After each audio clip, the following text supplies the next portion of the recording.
in which the polpettone is cooked is a most important thing. We have a couple of roasted potatoes, some sauteed green beans. First and foremost, I like to place the sauce down. You can put it on top of the polpettone if you want, but I find this to be a bit more of an elegant fashion in doing it so. Who says so? I do say so. And since I'm the one cooking, that is how we roll. So here we go. Which one should I go with? It's always the embarrassment of the choice. They're all so beautiful.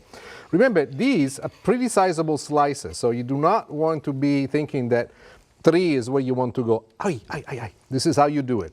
And don't be like me. Oh, mamma mia. I almost don't want to give it to you. I just want to eat it myself. I'm looking at this and I'm thinking like, I'm 10 years old. My mom just brought the polpettone. Nicolino, Mario. My brother's name was Mario. Sedetevi, che è pronto da mangiare. And I say, eh sì, il polpettone è arrivato. The stuffed meatloaf, it's here. And there it is.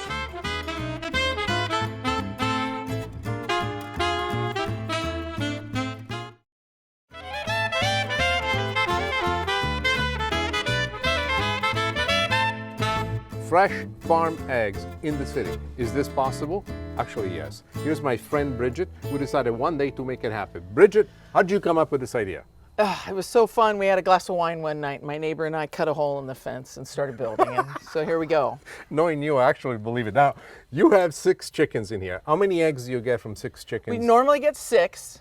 They're a year old now, and a couple of them are brooding, so now we're just getting 4. Brooding, what does that mean? That's where they take a break from laying, and they take about a month and just go on vacation, and then they come back. The other thing that I noticed is that you are feeding them actually lettuce, but you also show me that you're feeding them sometime onions, tomatoes. Vegetable trim, flowers. Do you feel this flavoring inside the eggs when you have it in the morning? Yeah, because they're dark and rich, like the eggs in Italy. They're that rich, beautiful orange color, and I miss that from having not been there, so. I have to show you something else. Now, this is built this way for one reason. Why don't we show people Yeah, the nesting box, so. Oh, there's one. There's one in here now. Oh, let's not disturb me. Yeah, and then we've got a couple. These came in, a couple of the chickens lay in the morning, and there are a couple that lay kind of afternoon, mid-afternoon, and a few that lay at night. And so you just, oh, nice and warm. I got a basket for you to take with you. Oh, I'm taking the basket. Yeah. I'm not paying you anything. I'm taking the basket. I'm inviting you over for dinner. Ciao, okay, ciao.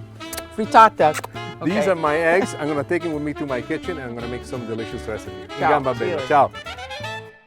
Chocolate butter cake with rum cream sauce, but the true star of this whole thing are the eggs. Look at these eggs. Are beautiful. How lucky am I to have a friend who actually has live chickens in her backyard, and she's giving me those eggs. These eggs are fantastic. You have no idea the difference between fresh eggs and the ones you buy at the store. As a matter of fact, I'm using these very eggs for making this recipe. It's a very simple recipe. It is sweet, but it has a texture, a flavor, something that takes you back to your childhood. And this is a foolproof cake. It's the kind of cake you can make anytime for your family and friends and feel like a professional. As a matter of fact, you should master the stand. This is the stand of a professional. When something comes out of the oven and you know what you're doing, you give it this look and go, I feel very Stellino-like. Rehearse it in front of the mirror very fast, 4 to 5 times. You're gonna talk just like me. First thing we do, the eggs. The eggs are here. I like to mix them before we use anything, and I do it just because it's fun to do it. I like to turn the bowl just because it's fun to turn the bowl. Do I have to? Maybe not, but I love to do it because it makes me feel like I'm busy and I know what I'm doing. The next thing though, it's right here. This is a large bowl in which you want to put all the ingredients. The fact that this bowl needs to be fairly large is extremely important because you want to be able to mix everything without spilling it out. The first thing we do is the addition of flour. Then we have the baking powder, and then we add the sugar. Before we do anything else, before we add any of the wet ingredients, you want to make sure that these dry ingredients are well mixed. A lot of people say, why? Why? You know, you should always ask yourself why. If you understand the action and reaction of things, you get to understand how doing something as simple as a step like this is going to ensure the perfect cake. You want to make sure that you do not have clumps of separation between these ingredients. You want to make sure that these ingredients have now become one. And this is something where, visually speaking, I'm trying to look and you can see the layering. In spite of the fact that on the whitish color, you can see where there might be some clumps that you need to break down, and you can really see once you got it done all together. Now, very important that all your other ingredients are here next to you, ready to flow. So the first thing that I like to add is the butter, melted butter. Plenty of it. Non-salted melted butter. I prefer non-salted for the fact that I want the salt not to be so much present in this flow. Together with this, we need to add the milk, and we go with it. Mamma mia, guarda, guarda, è un'invasione, un'invasione. Guarda. Now look, with a spatula, very gently. Everything has to be done gently. You want to make sure that it moves gently. And you want to have a spatula with a wide platform, so to speak, because you want to be able to grab everything and put it in. Push it down and bring it around. Push it down and bring it around. There, there, there. Now the addition of the eggs. On the eggs, you want to be a bit more patient. You do not want to rush. You do not want to add them all at once. Give yourself a little bit of space. Work them in gently. So first we go with the first addition. Let's say that this is 1 egg. And you see what happens. The egg incorporates themselves perfectly well into the batter, exactly like this. Sempre di qua, piano piano. It's one of those things which is a good workout because you need to burn as many calories as possible, because this cake will put them on for you. Now, gently, gently, always gently, the way in which you flow with things. Like, guarda qua che bellezza. Piano piano, piano piano, dolce dolce. And when it comes to this, you need to be patient. A lot of time people go fast right through this, and in the process, if you do not incorporate the eggs into the mixture, into the butter, you see how the butter is, what could I say, is plumping up. Those are the eggs and the air that we're putting into it, and they're being completely absorbed by the flour. And there you are. They are an important portion of this whole recipe because they provide the building block upon which you build this cake. The next thing is even more important, and that's the addition of chocolate. Without chocolate, this whole cake doesn't exist. I should be putting just a tiny bit like this, but knowing that I am me, this is what we're going to do. You can use chocolate chips. I like to use shaved chocolate. The reason why, first, the better quality of chocolate comes in big blocks. Second, I like the fact that as it melts, it has this uneven look, and every once in a while, by surprise, you have a little bit that you bite right into it, and is an absolute bit of deliciousness. I call them pearls of paradise. Non-stick spring pan, extremely important. Do not use anything that is not non-stick. This has to be non-stick. Will make your life a lot easier. Now watch what we do next. Be patient with this. First you put it into the middle. As you put it into the middle, guide it all the way through. Gently, gently. The oven right now is preheated at 375 degrees. Then using the spatula, move it all the way around. Make sure that it covers very well. The last thing that I like to do is this, to make sure that we break any kind of bubbles that we might have. I'm going to place this in the oven, 375 degrees. I'm going to cook it for 35 minutes. We're going to let it cool off, and I'm going to show you how to make the sauce that goes on top of this, which is the end of the world.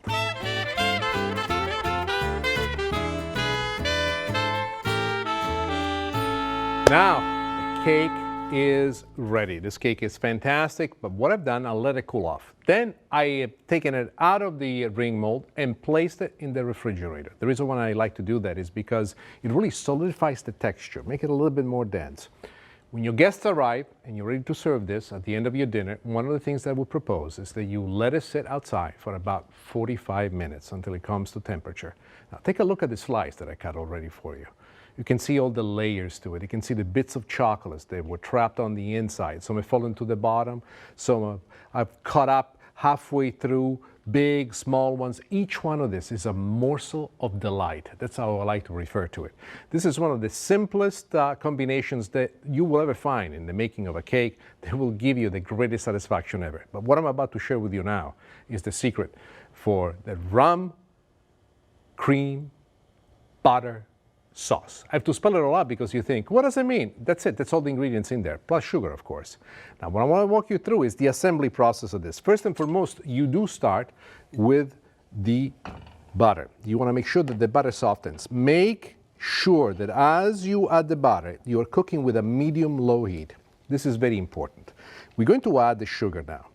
If the sugar goes to very high heat together with the butter, it's going to make a caramel. Nothing wrong with that, but that's a completely different sauce. So you want to go at it gently, nicely. You want to incorporate the sugar, and you will see that at first it becomes dense. As more and more butter starts to melt into it, you start to get the flow that you wish to have. Now watch what happens as I start to add the rum. The rum is going to help you create a wonderful glaze that we're looking for. Slowly but surely, here we go with the rum. Look at this, a little bit at a time, a little bit at a time. First it goes dark, and you see the glaze already forming. With the glazing that the rum does, how it marries together with the molten sugar and the butter. We're getting the finish that we want, but it's not over yet. The next thing that we're going to do, gently moving about, is the adding of the cream. And the cream gives us the signature look that ultimately will turn this into one of the most delectable sauces you will ever see. Gently, sweetly, keep stirring, gently, gently. Once you incorporate all the cream and the sauce has come to completion, this is the consistency that you have. If you think this is great, let me show you what happens when we truly use it, the way in which this is supposed to go. Watch this because it's awesome. You've seen the slice, so you know what the cake looks like. And here goes the cream. Prepare yourself, because this should be legal, the way in which I show it. You see it dripping right on the side, slowly, surely. This is the moment in which you say to yourself, should I be on a diet? Maybe tomorrow, but not right now. Why? Because paradise comes once in a while, and this that you're looking at, this chocolate butter cake with rum cream sauce, is the sweetest temptation that you will ever endure. And when people ask you, and they will, and they're gonna say, did you make this? Don't lie, say the truth. Just tell everybody that this cute guy with an accent showed to you how to make it. And his name is Nick Stellino, and this is his recipe. And there you go. Thank you for joining me once again. I hope you enjoyed the recipes that we made together. Polpettone, stuffed meatloaf, I bet you've never seen that before. And then a chocolate butter cake with a rum cream sauce. That was absolutely fantastic. I hope you use them to entertain and impress some of your dearest friends, and especially members of your family. Please turn your home into your favorite restaurant. Until next time, ciao.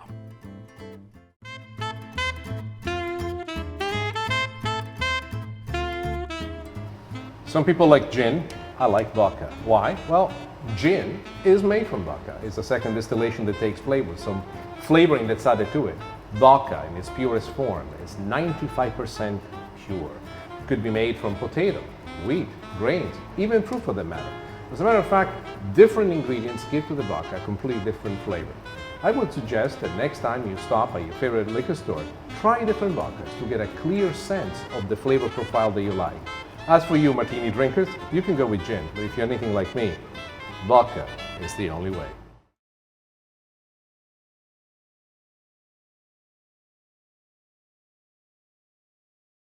Coffee crusted chicken with cafe latte barbecue sauce, because barbecued chicken doesn't have to be burnt. Cinnamon chipotle brine chicken. This one may contain a lot of ingredients, but it's really simple to make.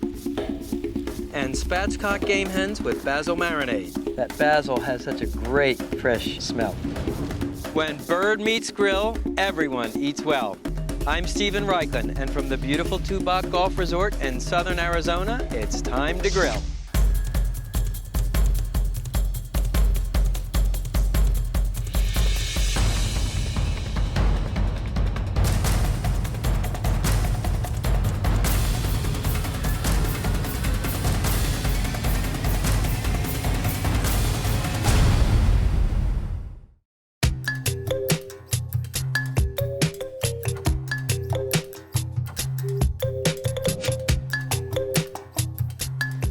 When I was growing up, barbecue meant chicken marinated in sweet barbecue sauce, grilled burnt black on the outside, still raw in the center, and perfumed with essence of lighter fluid. Well, if that sounds familiar, listen up. I'm going to show you how to grill chicken that does America's favorite bird justice. This coffee-crusted chicken dish is my version of good old-fashioned barbecued chicken. The rub is made with ground coffee. The barbecue sauce contains a shot of espresso. And it's a grilled chicken dish that's really designed to wake you up. Here's an idea to make you sit up and take notice. Barbecued chicken with coffee rub, mocha mop, and cafe latte barbecue sauce. And it starts with 2 half chickens. Now, using poultry shears, cut off any excess pieces of skin or bone.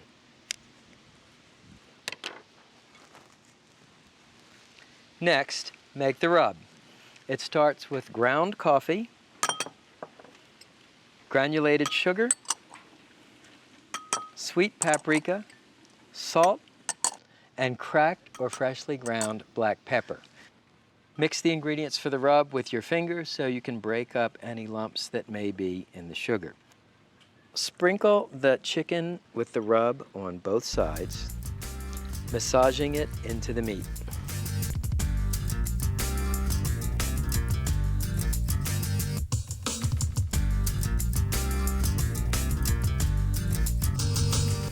You can certainly cook the chicken right away, but it will have even more flavor if you let it marinate in the refrigerator for 4 to 6 hours.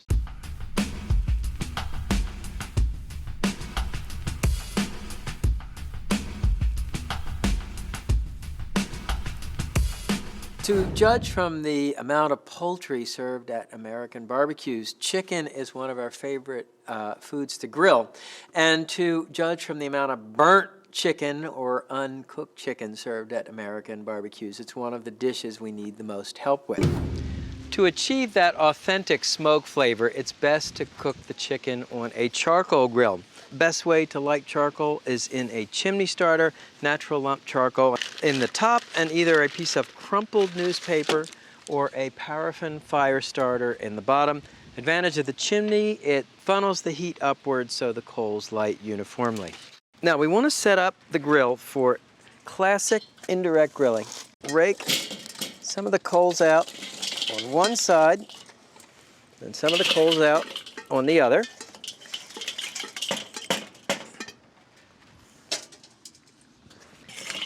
Push the coals so the grill is open in the center. Place a drip pan between the mound of coals. And this is as much to help you set up the fire for proper indirect grilling as it is to catch the drippings from the chicken. Okay, place the grill grate on top, take the chicken and arrange it on the grate away from the heat over the drip pan.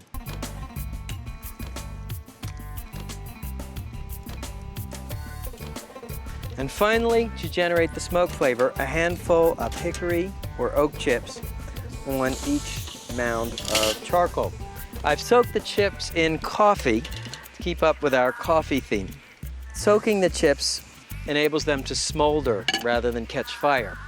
Now, let me talk about the method I'm using here a minute. I call this smoke roasting. I actually prefer smoke roasting the chicken at a moderate temperature at 350 degrees to the traditional low and slow barbecue. True, barbecue gives you very moist, succulent chicken, but you know what? The skin comes out leathery. And for me, the best part of the chicken is crackling, crisp skin. Simply cover the grill. And is this right? No. You want the vent holes in the center so the smoke is drawn evenly over the bird, and adjust this top vent so you achieve a temperature of about 350 degrees. On a chicken this size, cooking time will be about an hour and a quarter.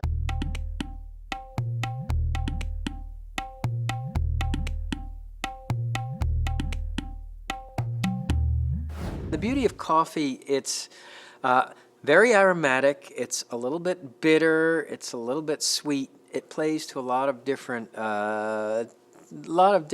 sensations on your taste buds. And with a rich meat like chicken, it's absolutely fantastic. Mop sauces are something of an anomaly in the world of barbecue sauce. They don't taste particularly good in themselves, but they're critical in adding an extra layer of flavor and moisture. This one, in keeping with our coffee theme, starts with coffee, cocoa, salt,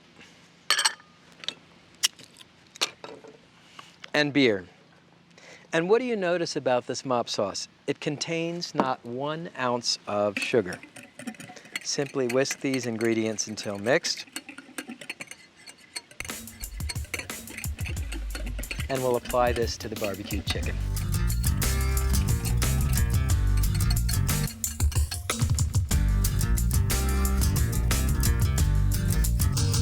So it's been about 45 minutes, and you can start mopping the chicken. Use a barbecue mop, or if you don't have one, you can use a simple basting brush. The idea of the mop sauce, again, it adds an extra layer of flavor and it helps keep the bird moist during cooking.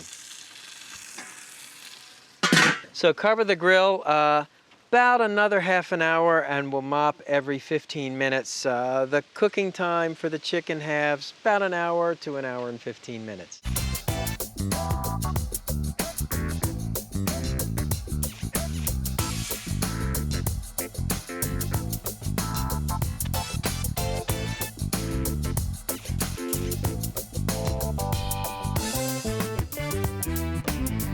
So what about that barbecue sauce? Well, I only mention it at the end because many chickens have been doomed by putting the sauce on too early.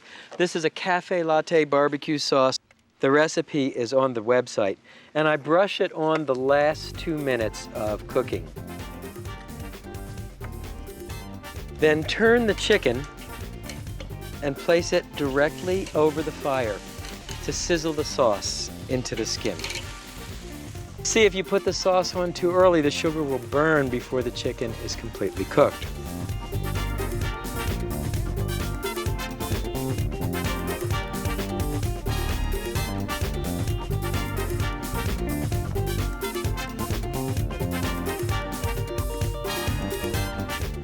A little barbecue sauce and a bonus recipe, barbecued beans. You'll find the recipe on the website.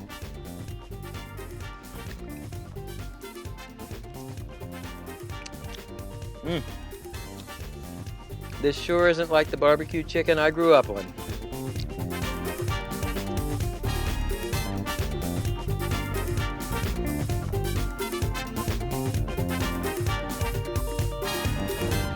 Brining is another technique you use to combat another challenge of cooking chicken, which is its tendency to dry out on the grill. And a brine is simply a marinade made with salt and sugar and water.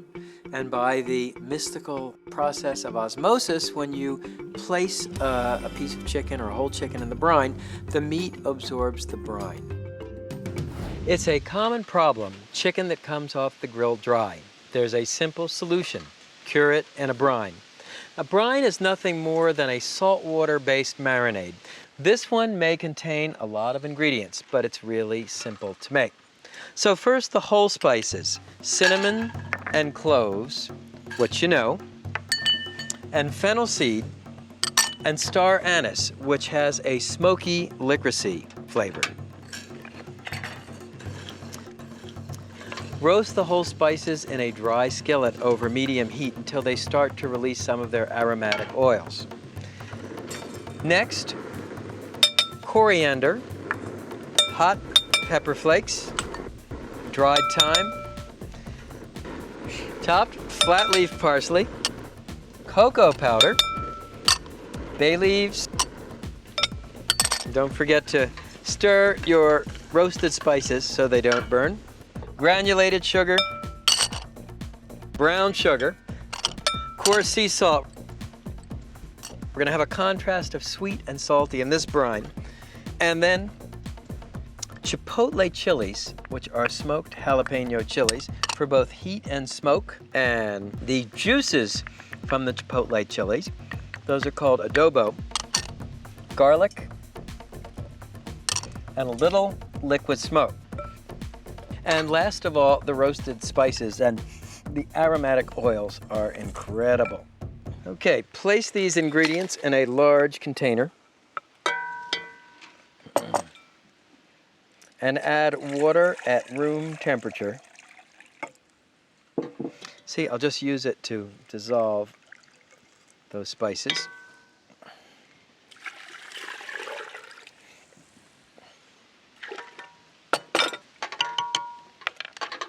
Now whisk this mixture until the sugar and salt is dissolved, and that's all there is to making the brine.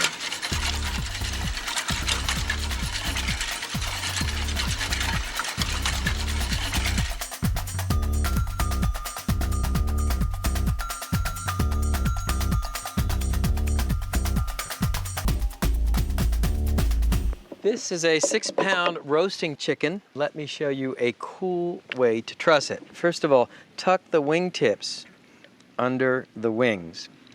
And then come in with a bamboo skewer through and under the bone in one drumstick.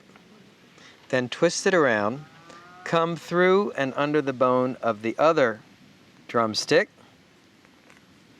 Then twist the skewer and poke it through the bottom of the bird.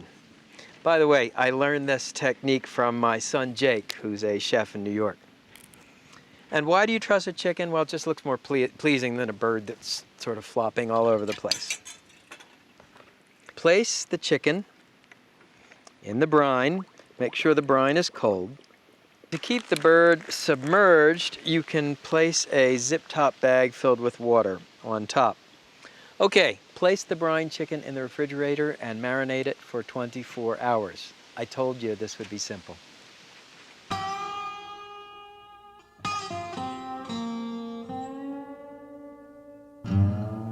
The beauty of the brine is that it makes the bird moist.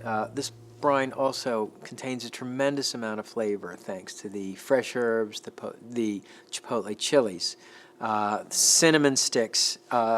If you've ever found grilled chicken to be bland, this is for you. Well, this chicken has been brined for 24 hours.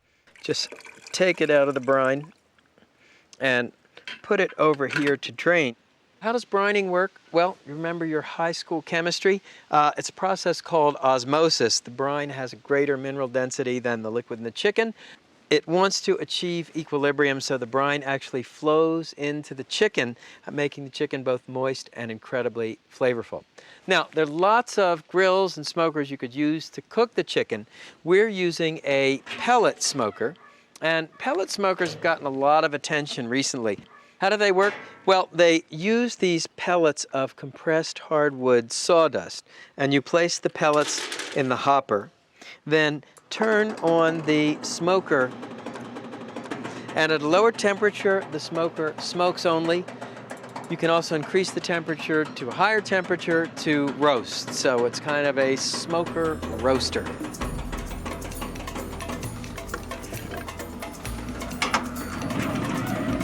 So put the chicken in the smoker.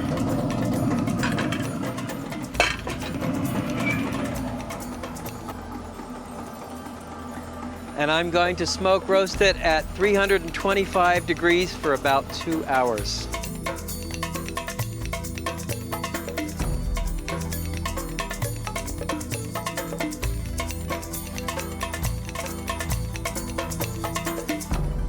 Chicken presents a very unique set of problems for the grill master.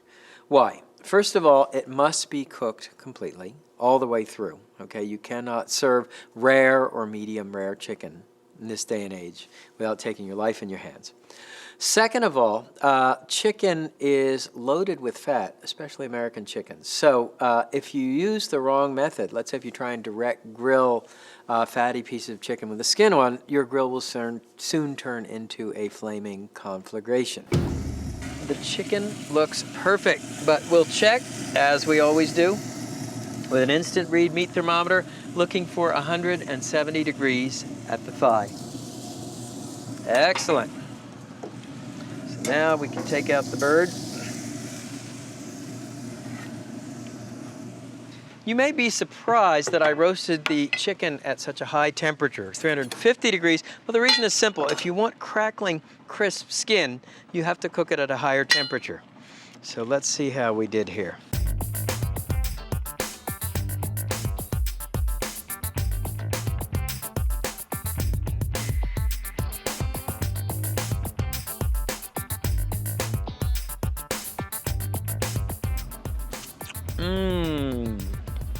This is so juicy and the spice flavor is incredible. So the next time you want to grill moist chicken, don't forget to brine it. Well, the first time I had chicken under a brick was in Florence in Tuscany in Italy. There are actually two regions in Italy that claim its parentage, Rome and Tuscany, both very serious eating places, I may add. They both claim to have invented it. It's a pretty important dish. Travel the world's barbecue trail and you'll find poultry under a brick on several continents. There are many advantages. The brick seems to compact the flesh, keeping it moist and giving you crackling, crisp skin. Besides, the process looks really tough, and you can never underestimate the importance of looking cool at the grill. This is a game hen, and the first step is to remove the backbone by making lengthwise cuts with poultry shears. What I'm doing here is called spatchcocking, and it enables you to cook a whole bird using direct grilling. So open the game hen up like a book, insert the tip of the knife through the breastbone, and then simply run your fingers along the sternum and pop out the bone.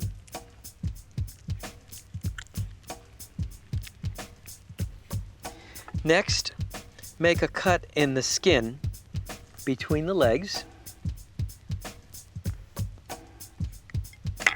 and tuck the ends of the drumsticks through the slit.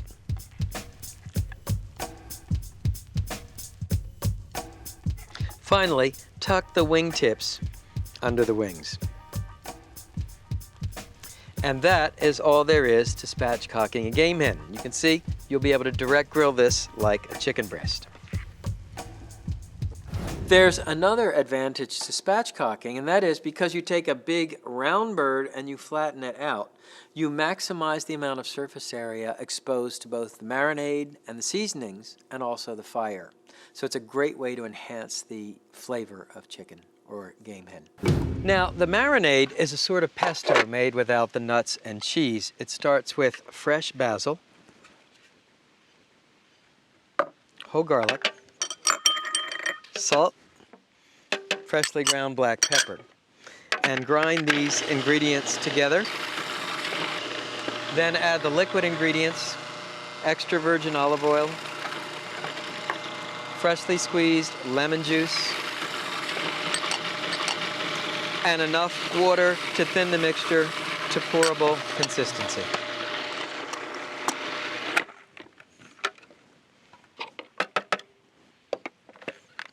And pour the marinade over the game hens.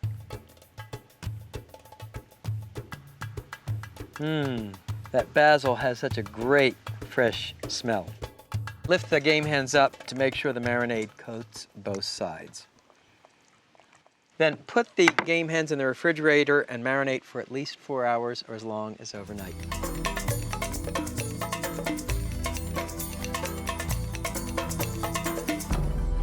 Now the brick, and when I said brick, I really mean it. The ideal brick is one of these shallow paving bricks, and you wrap it in aluminum foil, shiny side out.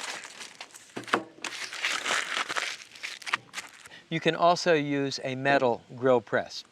So I'm working on a gas grill, which I have preheated to medium-high. Don't forget to give the grill a quick brush with your wire brush and oil the grate with either a folded paper towel or a cotton oiling cloth dipped in vegetable oil. No need to use extra virgin olive oil. Okay, now the cool part.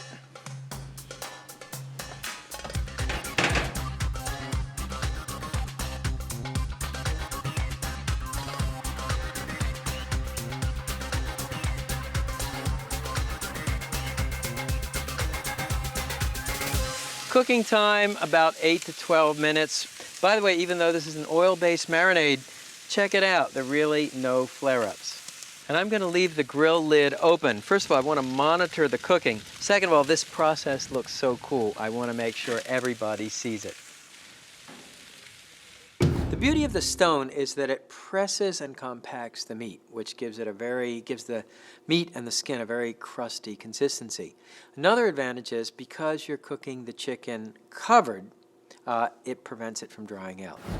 And if you like, you can give each hen a quarter turn to lay on a crosshatch of grill marks. You know what a fanatic I am about my grill marks.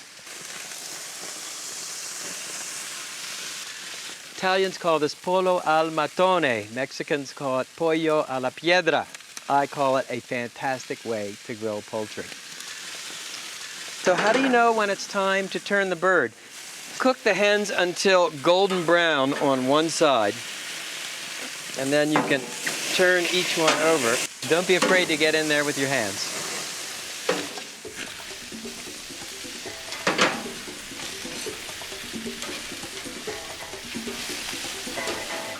Okay, well, the game hens look done. How do I know?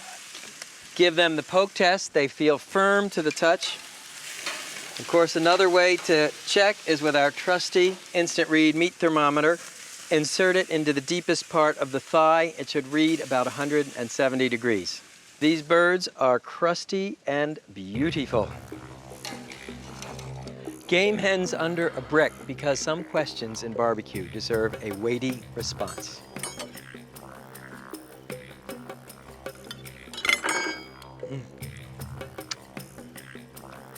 If you love chicken and you love basil, this is paradise. So now you know the secret to grilling poultry without undercooking it or burning it. See you next time. Can grilling make an ordinary cook extraordinary? Well, I sure like to think so, but you have to know what you're doing. And a lot of people confuse grilling with burning. Okay, grilled food is great, burnt food is not so great.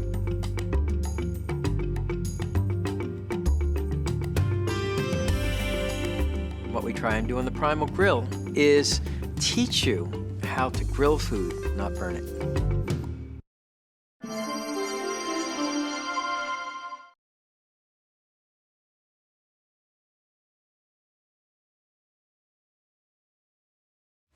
Trout grilled in prosciutto with lemon and dill. This actually crunches when you bite into it. Swordfish steak and bake with mango salsa. A fried fish sandwich never tasted so good. And a spectacular cedar plank salmon with miso glaze. It is so neat the way that cedar aroma flavors the fish. 3 great ways to grill fish. No fears, no tears. I'm Stephen Reichlin, and from the beautiful Tubac Golf Resort in southern Arizona, it's time to fire up the grill.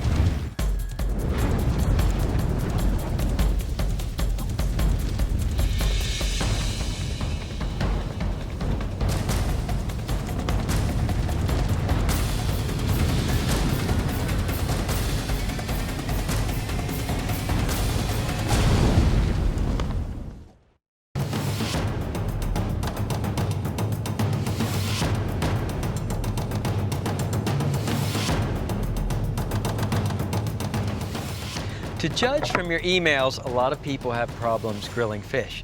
Does your fish A, stick to the grill grate, B, break when you try and turn it, C, come out raw in the center, or D, hopelessly overcooked? Well, if one of these problems sound familiar, listen up. I'm going to show you 3 great fail-proof ways to grill fish. Planking is about the easiest way I know of to grill fish, and because you cook it on a plank in one fell swoop, you eliminate the problem of fish sticking to the grill grate and the fish falling apart when you turn it. Plank salmon burst upon the American grill scene in the 1990s. It was love at first bite and first sight. We loved the incredible aroma of the soaked cedar plank, and we loved how outrageously cool the plank salmon looked on the grill. I have here wild sockeye salmon. Normally it comes with the bones removed, but you can always run your finger over the top of the fillet, and if you find a bone, just pull it out with a needle nose plier. So, first step, turn the salmon over, lightly brush the bottom with olive oil or sesame oil, then season with coarse salt and freshly ground or cracked black peppercorns. Place the salmon on the soaked cedar plank, and it's really important, folks, to soak the planks so that they steam rather than catch fire. Now, season the top again with a little bit of coarse sea salt, and cracked black pepper. Okay, in keeping with the pack rim origins of this dish, we'll top the fish with a miso glaze. Miso is a cultured soybean paste from Japan. It's sweet and salty, and you can use many different varieties. This is white miso, this is red miso. Both are excellent for this dish. Combine equal parts miso and mayonnaise, then add sugar, freshly grated lemon zest, and white pepper, and whisk these ingredients together to make a smooth glaze. Okay, so spread the miso glaze on top of the salmon, and you just want enough to coat the entire fish.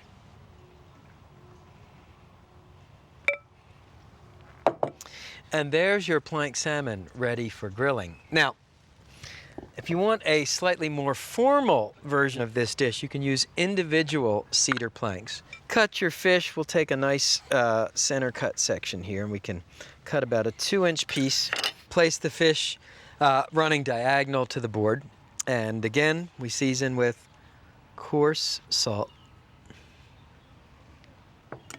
and our cracked or freshly ground black pepper,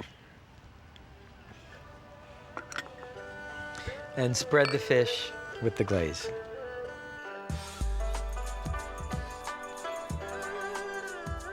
Let me show you how I've set up the grill. Now, we're going to indirect grill the salmon, but I like to preheat it with all 6 burners on, so it's really screaming hot. We'll put the big plank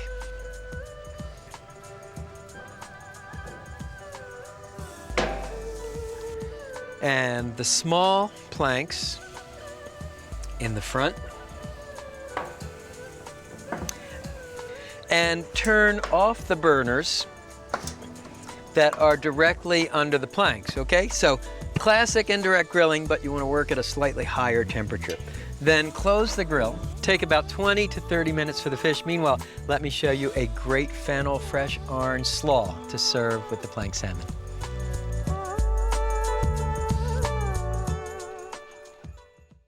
Fennel makes a great slaw to serve with grilled salmon because it's sweet and licoricy, so it sort of plays off the sweetness in the miso. So the part we use the fennel for the slaw is the bulb, but you can also use the leaves as an herb and garnish. So thinly sliced fennel in the bowl. These are fresh orange segments, very light, fresh slaw. The fennel leaves, finely chopped garlic, fresh lemon juice, extra virgin olive oil, salt, coarse sea salt, and freshly ground black pepper. Simply toss these ingredients together. The clean licoricy flavor of fennel makes a great accompaniment for fish. So I'll just simply transfer this to a serving bowl. And you can garnish it with a sprig of fennel leaves. Plankfish is traditionally associated with the Pacific Northwest. I have, however, seen 19th century recipes for plankfish that originate on the East Coast. I think it's one of those ideas that just sprang up in many places at once. It's been about 25 minutes. And the fish is cooked to perfection. And the way you tell it's done, squeeze the sides and you'll feel it will break into clean flakes. Now, the beauty of plank salmon is that A, the fish never touches the grate, so it won't stick to the grill grate. And B, because you cook it on one side, you don't need to worry about turning it.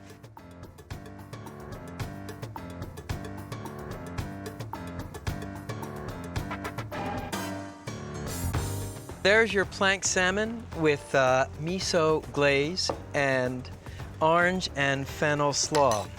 Looks pretty terrific. Let's see how we did.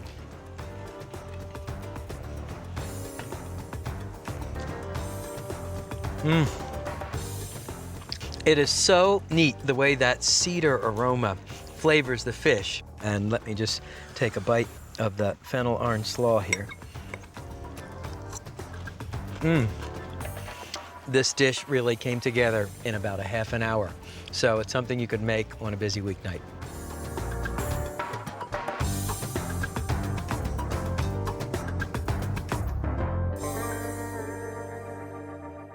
The biggest challenge with grilling trout, pretty much like grilling every fish, is leaving some portion of it stuck to the grill grate when you go to turn it or remove it from the grill.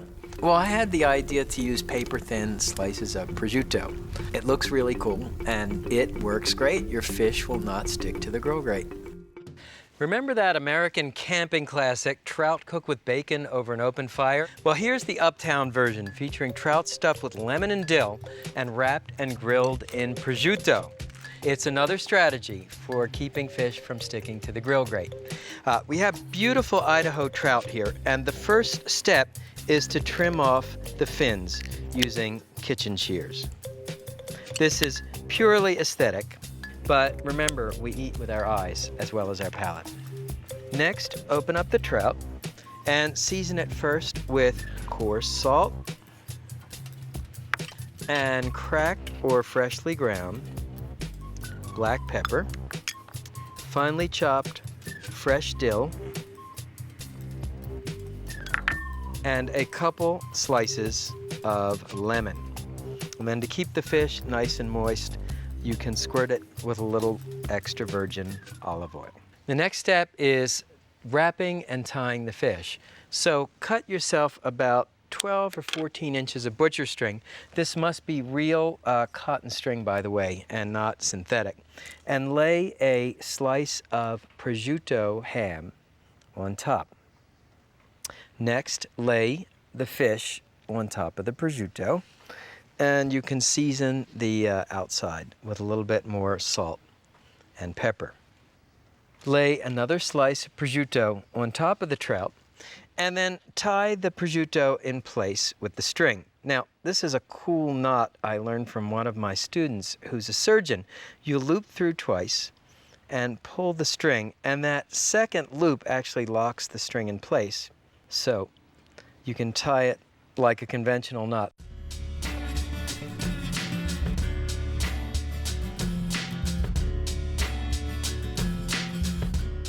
And the last step, again, just to prevent sticking, brush the tops of the trout with a little vegetable oil or olive oil. Let me show you the grill.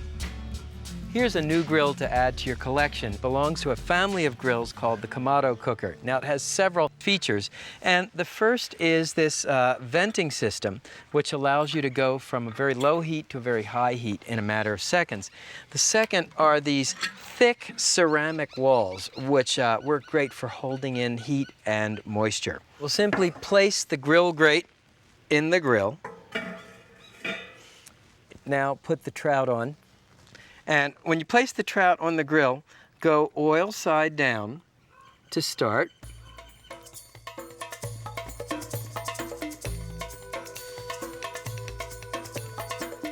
Close the grill lid and adjust these vents so that you attain a grilling temperature of about 350 degrees.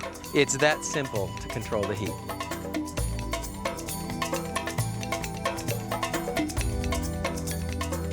Okay, don't forget to check on your fish, and helps to have a big head spatula to turn the fish. Let's take a look.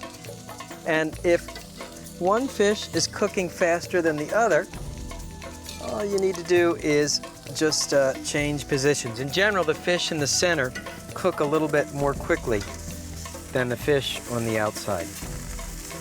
And you can see these are not sticking at all.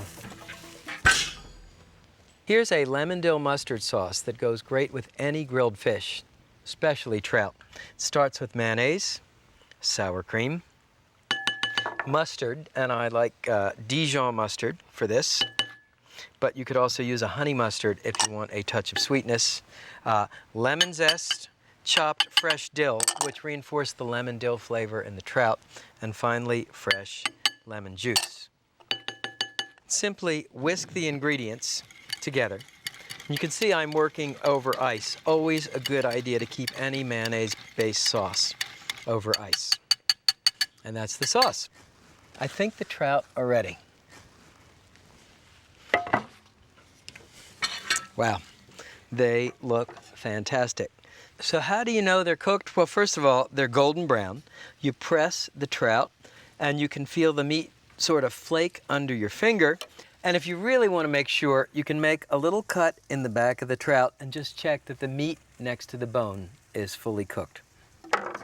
So let's take off the trout. And I love to serve grilled fish on a banana leaf. We'll take this one off, and you can see we have absolutely no sticking.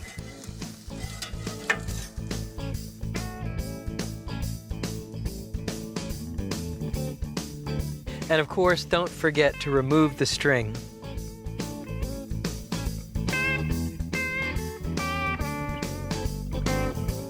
Secret number 2 for no-stick fish, wrap it in prosciutto or bacon. Now let's see how we did here. Cut a little piece of fish and our mustard dill sauce. This is really delicious. What's nice is how the prosciutto flavors the trout. And it also, it gets almost crackling crisp, so this actually crunches when you bite into it.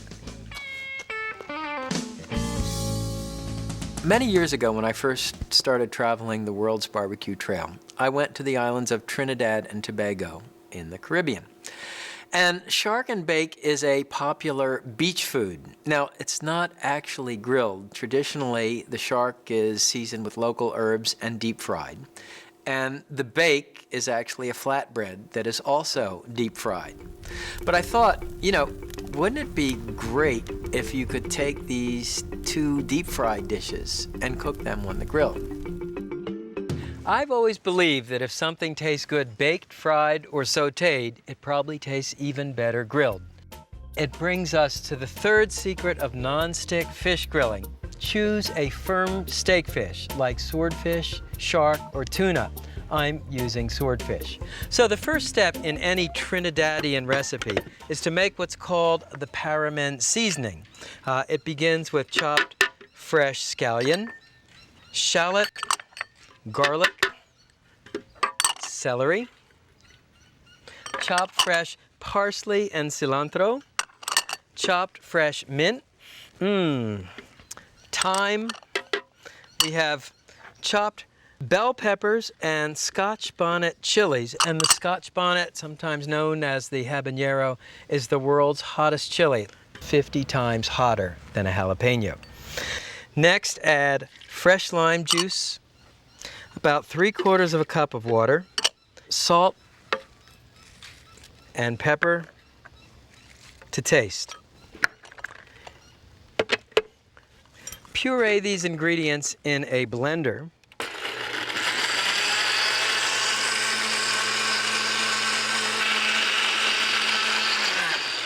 By the way, when you make any seasoning, always taste it to make sure it's got enough salt and pepper. Woo! That's pretty hot. So we'll pour the paramin seasoning over the swordfish or shark. And you want to turn each piece of fish to coat with seasoning on both sides. Marinate the fish for 3 to 4 hours, and you can see I've got it over a pan of ice to keep it cold. So while the fish is marinating, let me show you how to make the bakes. Bakes are a basic flatbread. You begin with yeast and sugar.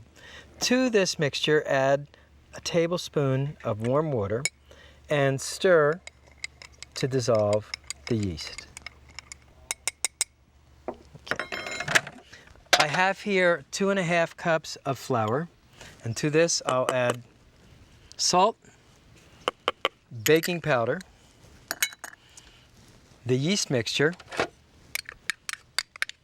and enough water to obtain a thick but pliable dough.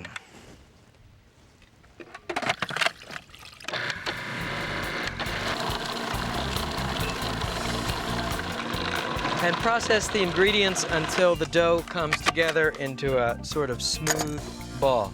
Now, what you want to do is oil a large bowl, and then you can flour your fingers and pull the dough out of the processor and form a smooth ball.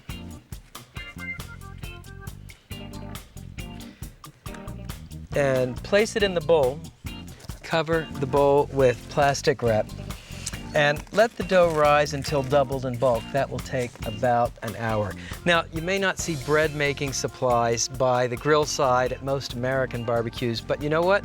As you travel around the world's barbecue trail, grilled bread is a constant. Okay, we've got the bake. We've got the swordfish. The final component is the mango salsa.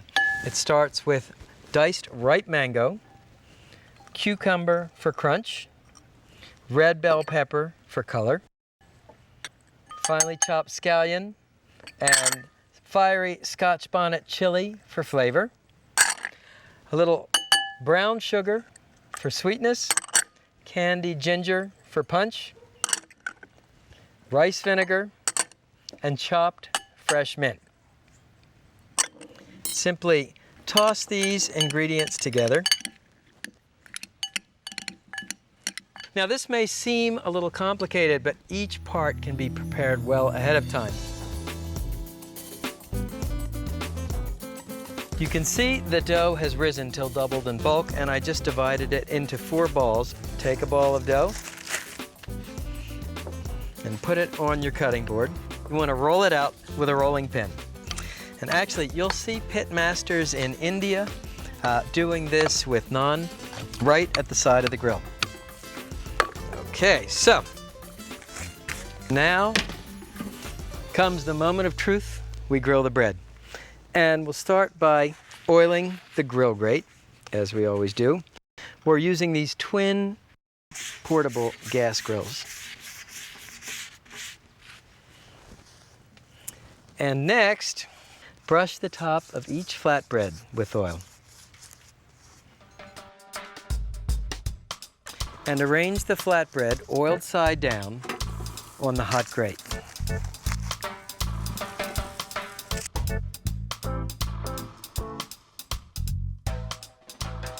And while the breads are grilling, brush the tops with oil.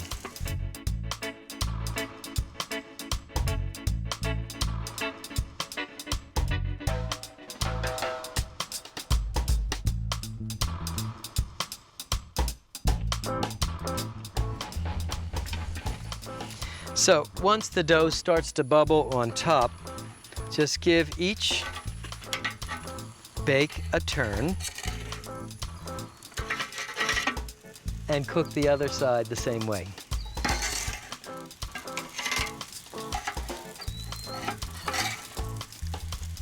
Look how the dough blisters.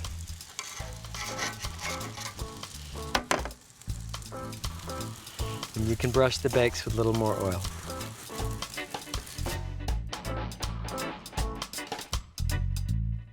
Now let's grill the swordfish.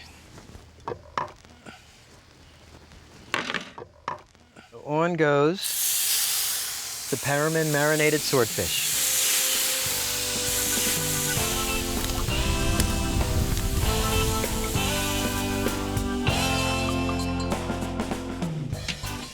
Okay, and the fish is ready for turning. Wow, look at that.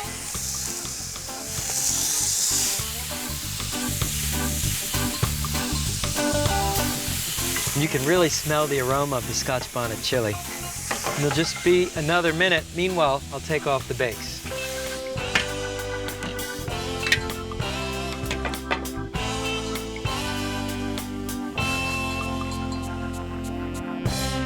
And that is some grilled bread.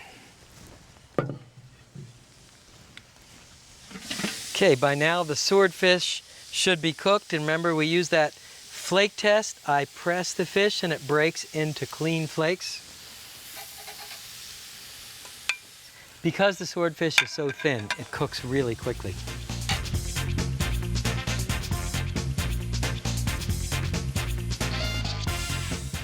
So here's the fish and here's the bake.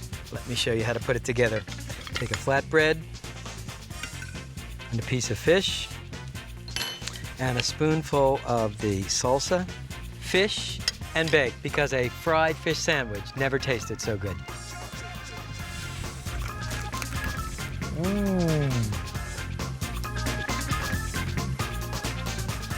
So there you have it. Fish on a plank, fish in a wrap, fish and bake, fish that doesn't stick to the grill grate. See you next time.